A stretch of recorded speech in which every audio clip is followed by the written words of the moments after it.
The Day of the Tonal. As we left the restaurant, I told Don Juan that he had been correct in warning me about the difficulty of the topic, and that my intellectual prowess was inadequate to grasp his concepts and explanations. I suggested that perhaps if I should go to my hotel and read my notes, my comprehension of the subject might improve. He tried to put me at ease. He said that I was worrying about words. While he was speaking, I experienced a shiver, and for an instant I sensed that there was indeed another area within me. I mentioned to Don Juan that I was having some inexplicable feelings. My statement apparently aroused his curiosity. I told him that I had had the same feelings before and that they seemed to be momentary lapses, interruptions in my flow of awareness. They always manifested themselves as a jolt in my body, followed by the sensation that I was suspended in something. We headed for downtown, walking leisurely. Don Juan asked me to relate all the details of my lapses. I had a hard time describing them beyond the point of calling them moments of forgetfulness or absent-mindedness or not watching what I was doing. He patiently rebuffed me. He pointed out that I was a demanding person, had an excellent memory, and was very careful in my actions. It had occurred to me at first that those peculiar lapses were associated with stopping the internal dialogue, but I also had them when I had talked to myself extensively. They seemed to stem from an area independent of everything I knew.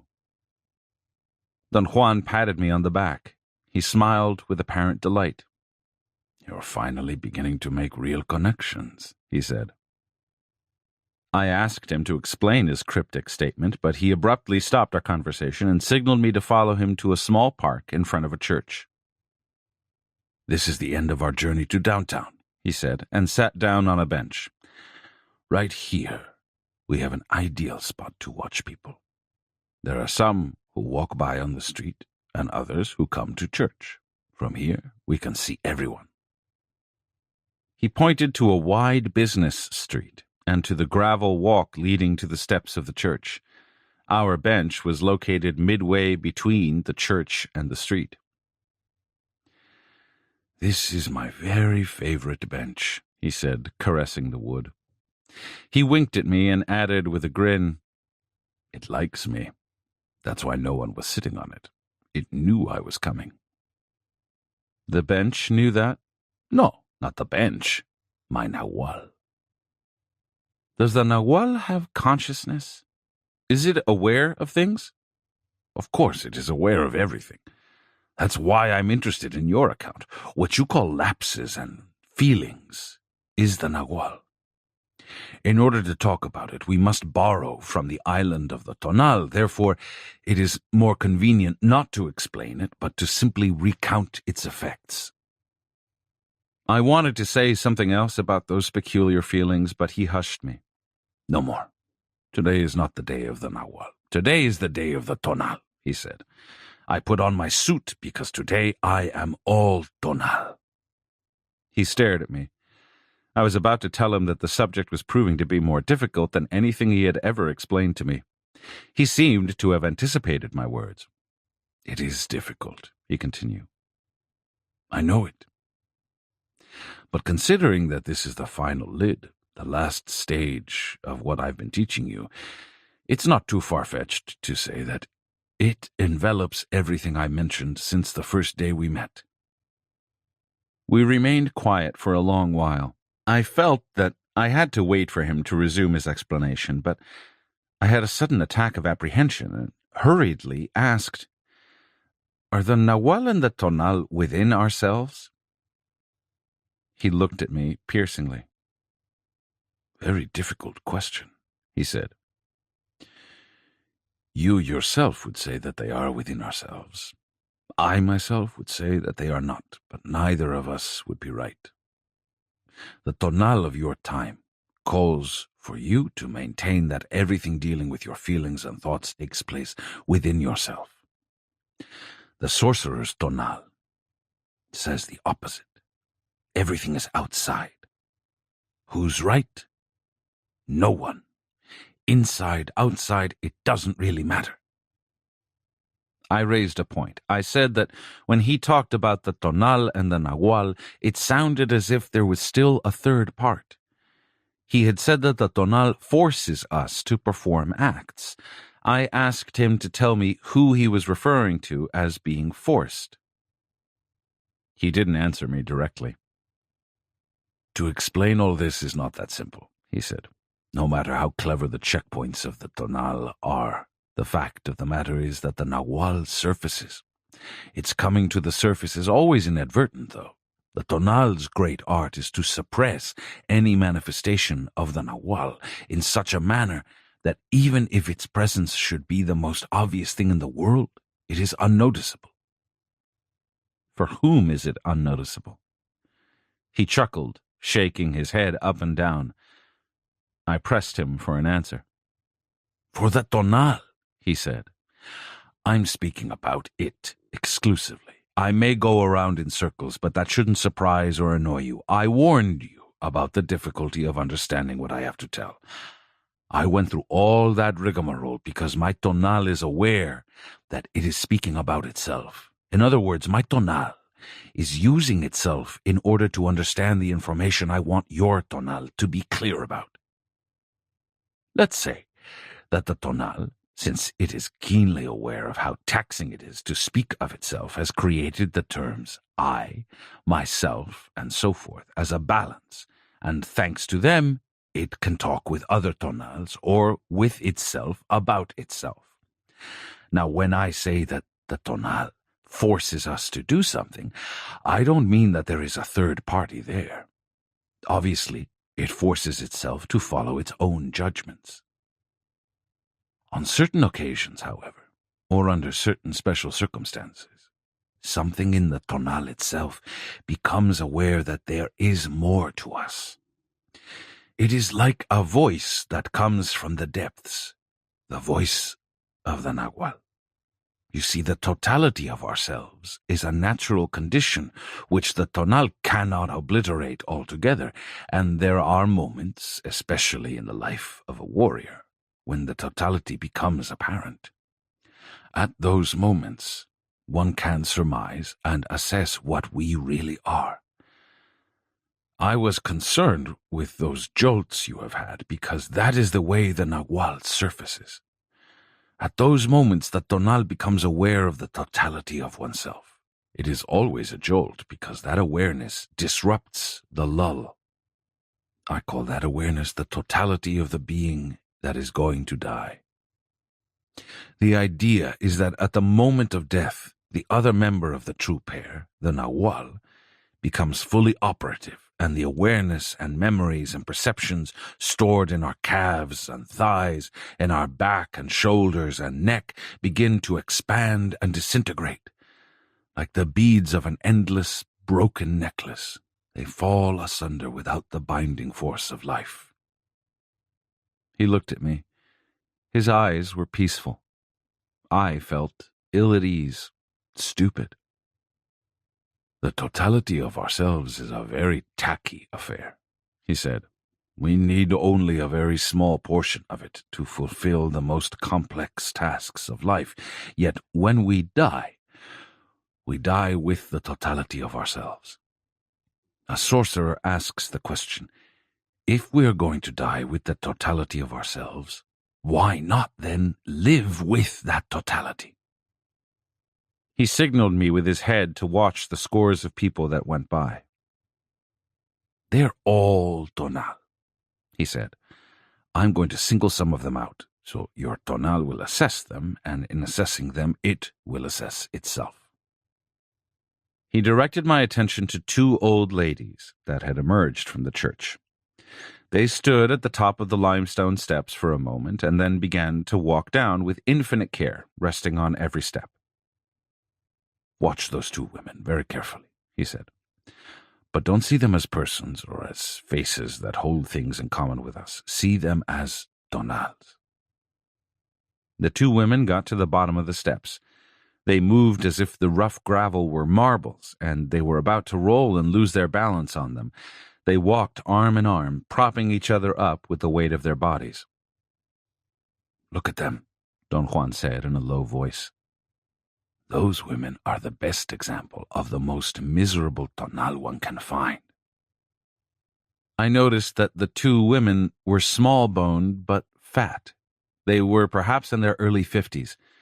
They had a painful look in their faces, as if walking down the church steps had been beyond their strength. They were in front of us. They vacillated for a moment, and then they came to a halt. There was one more step on the gravel walk. "Watch your step, ladies," Don Juan shouted as he stood up dramatically.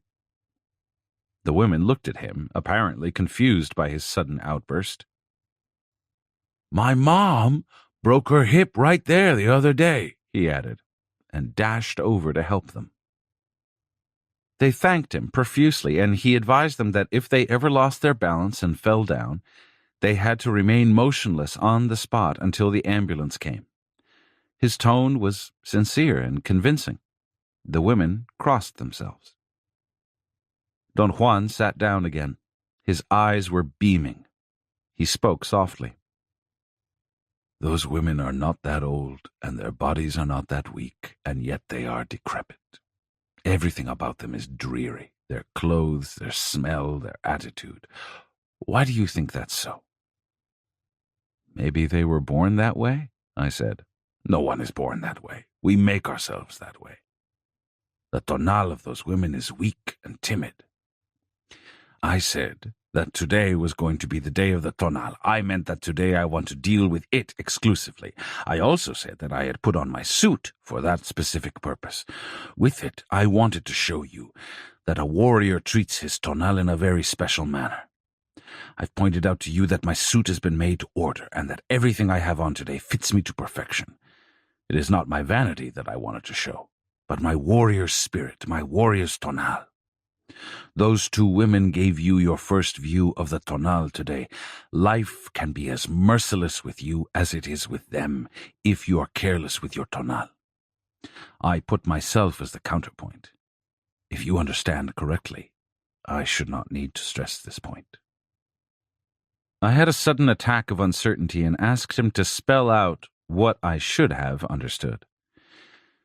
I must have sounded desperate. He laughed out loud. "Look at that young man in green pants and a pink shirt," Don Juan whispered, pointing to a very thin and very dark-complexioned, sharp-featured young man who was standing almost in front of us. He seemed to be undecided whether to go towards the church or towards the street. Twice he raised his hand in the direction of the church as though he were talking to himself and were about to start moving towards it. Then he stared at me with a blank expression. "Look at the way he's dressed," Don Juan said in a whisper. "Look at those shoes." The young man's clothes were tattered and wrinkled, and his shoes were in absolute pieces. "He's obviously very poor," I said. "Is that all you can say about him?" he asked.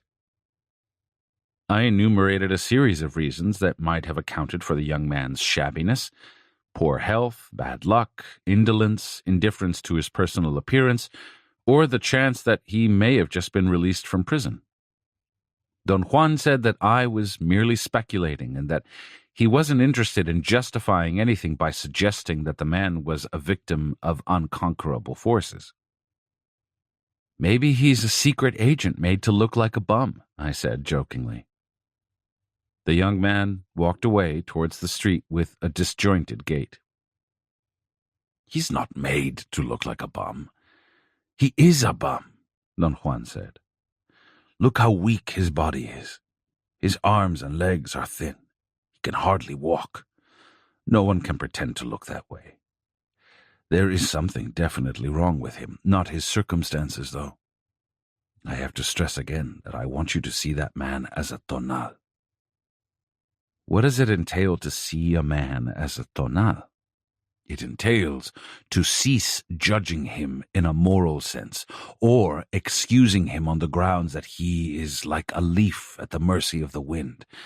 In other words, it entails seeing a man without thinking that he is hopeless or helpless. You know exactly what I'm talking about. You can assess that young man without condemning or forgiving him. He drinks too much, I said. My statement wasn't volitional. I just made it, without really knowing why. For an instant, I even felt that someone standing behind me had voiced the words. I was moved to explain that my statement was another of my speculations. That was not the case, Don Juan said. Your tone of voice had a certainty that you lacked before. You didn't say, maybe he's a drunkard. I felt embarrassed, although I couldn't exactly determine why. Don Juan laughed. You saw through the man, he said. That was seeing. Seeing is like that. Statements are made with great certainty, and one doesn't know how it happened.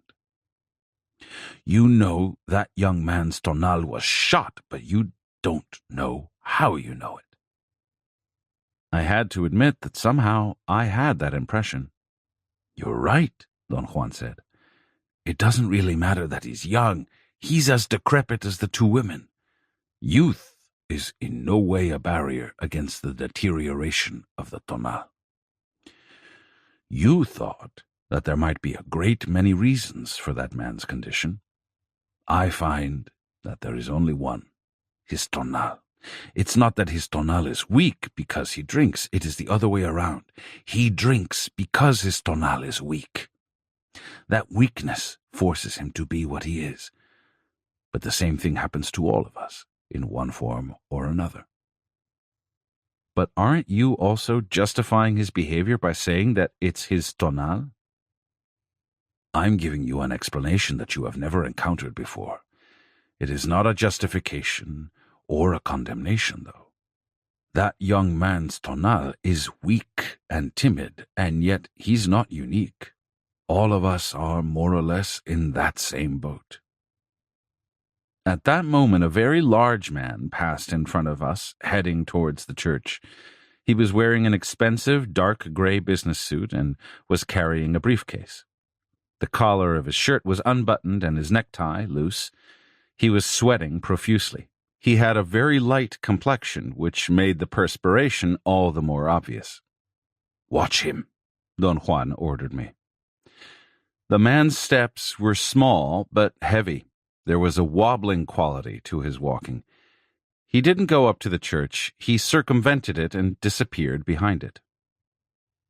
"There is no need to treat the body in such an awful manner," Don Juan said, with a note of scorn. "But the sad fact is that all of us have learned to perfection how to make our tonal weak. I have called that indulging."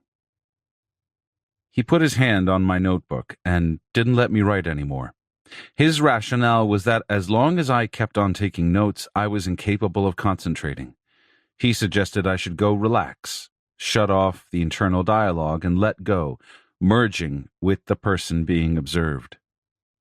I asked him to explain what he meant by merging. He said there was no way to explain it, that it was something that the body felt or did when put in observational contact with other bodies. He then clarified the issue by saying that in the past he had called that process seeing, and that it consisted of a lull of true silence within, followed by an outward elongation of something in the self, an elongation that met and merged with the other body or with anything within one's field of awareness. At that point, I wanted to get back to my writing pad, but he stopped me and began to single out different people from the crowd that passed by. He pointed out dozens of persons, covering a wide range of types among men, women, and children of various ages. Don Juan said that he had selected persons whose weak tonal could fit into a categorization scheme, and thus he had acquainted me with a preconceived variety of indulging. I didn't remember all the people he had pointed out and discussed. I complained that if I had taken notes, I could have at least sketched out the intricacies of his schemata on indulging. As it was, he didn't want to repeat it, or perhaps he didn't remember it either. He laughed and said that he didn't remember it because in the life of a sorcerer, it was the nagual that was accountable for creativity. He looked at the sky and said that it was getting late and that from that moment on, we were going to change direction. Instead of weak tonals, we were going to wait for the appearance of a proper tonal. He added that only a warrior had a proper tonal, and that the average man at best could have a right tonal. After a few minutes' wait, he slapped his thigh and chuckled. "Look who's coming now," he said, pointing to the street with a movement of his chin. "It's as if they were made to order." I saw 3 male Indians approaching. They had on some short brown woolen ponchos, white pants that came to their mid-calf, long-sleeved white tops, dirty, worn-out sandals, and old straw hats. Each of them carried a bundle tied to his back. Don Juan stood up and went to meet them. He spoke to them. They seemed surprised and surrounded him. They smiled at him. He was apparently telling them something about me. The 3 of them turned around and smiled at me. They were about 10 or 12 feet away. I listened carefully, but I couldn't hear what they were saying. Don Juan reached in his pocket and handed them some bills. They appeared to be pleased. They moved their feet nervously. I liked them very much. They looked like children. All of them had small white teeth and very pleasing mild features. One, by all appearances the oldest, had whiskers. His eyes were tired but very kind. He took off his hat and came closer to the bench. The others followed him. The 3 of them greeted me in unison. We shook hands. Don Juan told me to give them some money. They thanked me, and after a polite silence, they said goodbye. Don Juan sat back on the bench, and we watched them disappear in the crowd. I told Don Juan that for some strange reason I had liked them very much. "It isn't so strange," he said. "You must have felt that their tonal is just right. It is right, but not for our time. You probably felt they were like children. They are, and that is very tough. I understand them better than you, thus I couldn't help but feel a tinge of sadness. Indians are like dogs. They have nothing, but that is the nature of their fortune, and I shouldn't feel sad. My sadness, of course, is my own way of indulging." "Where are they from, Don Juan?" "From the Sierras. They've come here to seek their fortune. They want to become merchants. They're brothers. I told them that I also came from the Sierras, and I'm a merchant myself. I said that you were my partner. The money we gave them was a token. A warrior should give tokens like that all the time. They no doubt need the money, but need should not be an essential consideration for a token. The thing to look for is feeling. I personally was moved by those 3. Indians are the losers of our time. Their downfall began with the Spaniards, and now, under the reign of their descendants, the Indians have lost everything. It is not an exaggeration to say that the Indians have lost their tonal." "Is that a metaphor, Don Juan?" "No, it is a fact. The tonal is very vulnerable. It cannot withstand maltreatment. The white man, from the day he set foot on this land, has systematically destroyed not only the Indian tonal of the time, but also the personal tonal of every Indian. One can easily surmise that for the poor average Indian, the reign of the white man has been sheer hell. And yet the irony is that for another kind of Indian, it has been sheer bliss." "Who are you talking about? What kind of Indian is that?" "The sorcerer. For the sorcerer, the conquest was the challenge of a lifetime. They were the only ones who were not destroyed by it, but adapted to it and used it to their ultimate advantage." "How was that possible, Don Juan? I was under the impression that the Spaniards left no stone unturned." "Let's say that they turned over all the stones that were within the limits of their own tonal. In the Indian life, however, there were things that were incomprehensible to the white man. Those things he did not even notice. Perhaps it was the sheer luck of the sorcerers, or perhaps it was their knowledge that saved them. After the tonal of the time and the personal tonal of every Indian was obliterated, the sorcerers found themselves holding on to the only thing left uncontested, the nahual. In other words, their tonal took refuge in their nahual. This couldn't have happened had it not been for the excruciating conditions of a vanquished people. The men of knowledge of today are the product of those conditions and are the ultimate connoisseurs of the nahual, since they were left there thoroughly alone. There, the white man has never ventured. In fact, he doesn't even have the idea it exists.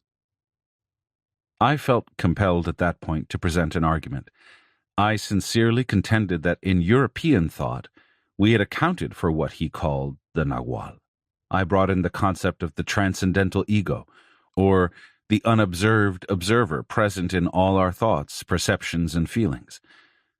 I explained to Don Juan that the individual could perceive or intuit himself as a self through the transcendental ego, because this was the only thing capable of judgment, capable of disclosing reality within the realm of its consciousness. Don Juan was unruffled. He laughed. "Disclosing reality," he said, mimicking me. "That's the tonal." I argued that the tonal may be called the empirical ego found in one's passing stream of consciousness or experience, while the transcendental ego was found behind that stream. "Watching, I suppose," he said mockingly. "That's right, watching itself," I said. "I hear you talking," he said, "but you're saying nothing. The nahual is not experience or intuition or consciousness. Those terms and everything else you may care to say are only items on the island of the tonal. The nahual, on the other hand, is only effect. The tonal begins at birth and ends at death, but the nahual never ends. The nahual has no limit. I've said that the nahual is where power hovers. That was only a way of alluding to it. By reasons of its effect, perhaps the nahual can be best understood in terms of power. For instance, when you felt numb and couldn't talk earlier today, I was actually soothing you. That is, my nahual was acting upon you." "How is that possible, Don Juan?" "You won't believe this, but no one knows how. All I know is that I wanted your undivided attention, and then my nahual went to work on you. I know that much because I can witness its effect, but I don't know how it works." He was quiet for a while. I wanted to keep on the same topic. I attempted to ask a question. He silenced me. "One can say that the nahual accounts for creativity," he finally said, and looked at me piercingly. "The nahual is the only part of us that can create." He remained quiet, looking at me. I felt he was definitely leading me into an area I had wished he would elucidate further. He said that the tonal did not create anything, but only witnessed and assessed. I asked how he explained the fact that we construct superb structures and machines. "That's not creativity," he said. "That's only molding. We can mold anything with our hands, personally or in conjunction with the hands of other tonals. A group of tonals can mold anything, superb structures, as you said." "But what's creativity then, Don Juan?" He stared at me, squinting his eyes. He chuckled softly, lifted his right hand over his head, and twisted his wrist with a sharp jerk as if he were turning a doorknob. "Creativity is this," he said, and brought his hand with a cupped palm to the level of my eyes. It took me an incredibly long time to focus my eyes on his hand. I felt that a transparent membrane was holding my whole body in a fixed position, and that I had to break it in order to place my sight on his hand. I struggled until beads of perspiration ran into my eyes. Finally, I heard or felt a pop, and my eyes and head jerked free. On his right palm, there was the most curious rodent I had ever seen. It looked like a bushy-tailed squirrel. The tail, however, was more like a porcupine's. It had stiff quills. "Touch it," Don Juan said softly. I automatically obeyed him and ran my finger on its soft back. Don Juan brought his hand closer to my eyes, and then I noticed something that threw me into nervous spasms. The squirrel had eyeglasses and big teeth. "It looks like a Japanese," I said, and began to laugh hysterically. The rodent then started to grow in Don Juan's palm. And while my eyes were still filled with tears of laughter, the rodent became so enormous that it disappeared. It literally went out of the frame of my vision. It happened so rapidly that I was caught in the middle of a spasm of laughter. When I looked again, or when I wiped my eyes and focused them properly, I was looking at Don Juan. He was sitting on the bench and I was standing in front of him, although I didn't remember having stood up. For a moment, my nervousness was uncontainable. Don Juan calmly got up, forced me to sit, propped my chin between the bicep and forearm of his left arm, and hit me on the very top of my head with the knuckles of his right hand. The effect was like the jolt of an electric current. It calmed me down immediately.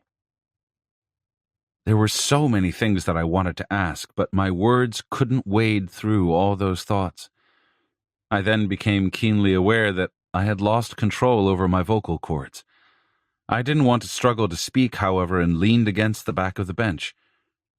Don Juan said forcefully that I had to pull myself together and stop indulging. I felt a bit dizzy. He imperatively ordered me to write my notes and handed me my pad and pencil after picking them up from underneath the bench. I made a supreme effort to say something, and again I had the clear sensation that a membrane was enveloping me. I puffed and groaned for a moment, while Don Juan laughed, until I heard or felt another pop. I began to write immediately. Don Juan spoke as if he were dictating to me. "One of the acts of a warrior is never to let anything affect him," he said. "Thus a warrior may be seeing the devil himself, but he won't let anyone know that. The control of a warrior has to be impeccable." He waited until I had finished writing and then asked me laughingly, "Did you get all that?" I suggested that we should go to a restaurant and have dinner. I was famished. He said that we had to stay until the proper TONAL appeared. He added in a serious tone that if the proper TONAL did not come that day, we had to remain on the bench until it cared to show up. "What is a proper TONAL?" I asked. "A TONAL that is just right, balanced and harmonious. You are supposed to find one today, or rather your power is supposed to bring one to us." "But how can I tell it apart from other TONALs?" "Never mind that. I will point it out to you." "What is it like, Don Juan?" "Hard to tell. It depends on you. This is a show for you. Therefore, you will set up those conditions yourself." "How?" "I don't know that. Your power, your Nahual, will do that.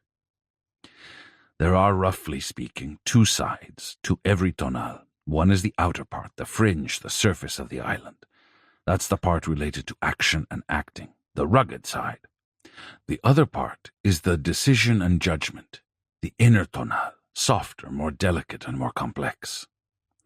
The proper tonal is a tonal where the two levels are in perfect harmony and balance." Don Juan stopped talking. It was fairly dark by then, and I had a hard time taking notes. He told me to stretch and relax. He said that it had been quite an exhausting day, but very prolific, and that he was sure the proper tonal would show up. Dozens of people went by. We sat in a relaxed silence for 10 or 15 minutes. Then Don Juan stood up abruptly.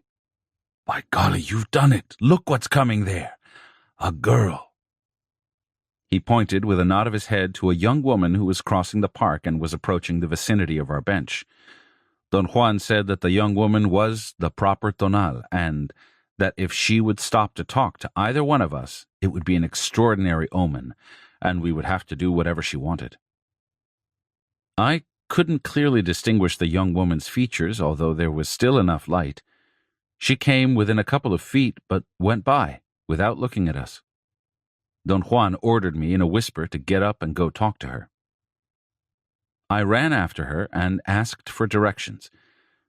I got very close to her. She was young, perhaps in her mid-20s, of medium height, very attractive and well-groomed. Her eyes were clear and peaceful. She smiled at me as I spoke. There was something winning about her. I liked her as much as I had liked the 3 Indians. I went back to the bench and sat down. "Is she a warrior?" I asked. "Not quite," Don Juan said. "Your power is not that keen yet to bring a warrior, but she's a just right tonal, one that could turn into a proper tonal. Warriors come from that stock." His statements aroused my curiosity. I asked him if women could be warriors. He looked at me, apparently baffled by my question. "Of course they can," he said, "and they are even better equipped for the path of knowledge than men. But then men are a bit more resilient. I would say, however, that all in all, women have a slight advantage." I said that it puzzled me that we had never talked about women in relation to his knowledge. "You're a man," he said. "Therefore I use the masculine gender when I talk to you. That's all. The rest is the same." I wanted to question him further, but he made a gesture to close the topic. He looked up. The sky was almost black. The banks of clouds looked extremely dark. There were still, however, some areas where the clouds were slightly orange. "The end of the day is your best time," Don Juan said. "The appearance of that young woman at the very edge of the day is an omen. We were talking about the tonal, therefore it is an omen about your tonal." "What does the omen mean, Don Juan?" "It means that you have very little time left to organize your arrangements. Any arrangements that you might have constructed have to be viable arrangements because you don't have time to make new ones. Your arrangements must work now, or they are not arrangements at all. I suggest that when you go back home, you check your lines and make sure they are strong. You will need them." "What's going to happen to me, Don Juan?" "Years ago, you bid for power. You have followed the hardships of learning faithfully, without fretting or rushing. You are now at the edge of the day." "What does that mean?" "For a proper tonal, everything on the island of the tonal is a challenge. Another way of saying it is that for a warrior, everything in this world is a challenge. The greatest challenge of all, of course, is his bid for power. But power comes from the Nahual, and when a warrior finds himself at the edge of the day, it means that the hour of the Nahual is approaching, the warrior's hour of power." I still don't understand the meaning of all this, Don Juan. Does it mean that I'm going to die soon? "If you're stupid, you will," he retorted cuttingly. "But putting it in milder terms, it means that you're about to shiver in your pants. You bid for power once, and that bidding is irreversible. I won't say that you're about to fulfill your destiny, because there is no destiny. The only thing that one can say then is that you're about to fulfill your power. The omen was clear. That young woman came to you at the edge of the day. You have little time left, and none of it for crap. A fine state. I would say that the best of us always comes out when we are against the wall, when we feel the sword dangling overhead.